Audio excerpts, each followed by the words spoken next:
இந்த அலக்கால் கடலைப்பருப்பு 1 அளக்கு எடுத்துக்கிறேன். கடலைப்பருப்பு 1 இது அளக்கு எடுத்துருக்கோம். அதில் கொஞ்சமாக தண்ணி ஊற்றி இந்த பருப்பு வேக வச்சுக்கலாம். கொஞ்சமாக தண்ணி ஊற்றினா போதும்.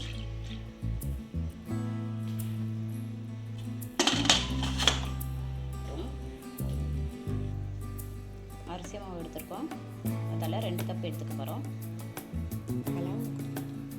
இப்போ தேவையான அளவு 1/2 ஸ்பூன் உப்பு சேர்த்துக்கலாம். உப்பு மாவையும் நல்லா கலக்கி விட்டுக்கலாம். இப்போ கொஞ்சம் சுடு தண்ணி வச்சு வெதுப்பான சூட்டில் இந்த தண்ணி ஊற்றி இந்த மாவை பிசைஞ்சிக்கலாம். இந்த மாதிரி மாவு பிசைஞ்சு வச்சுக்கலாம்.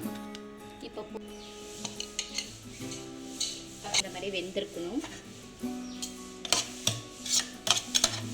இது நல்லா இப்படி மசிச்சு விட்டுக்கோங்க.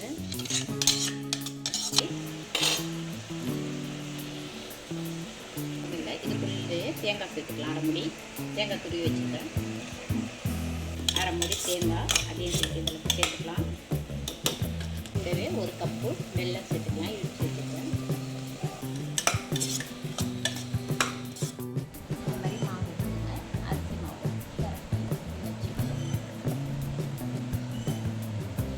வச்சுக்கலாம். சாரி பவுண்டர்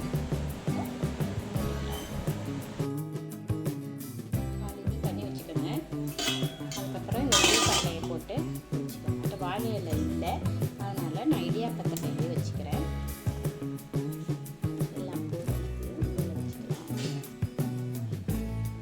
எடுத்து வச்சுக்கலாம். கொழுக்கட்டை நல்லா வெந்துருச்சு.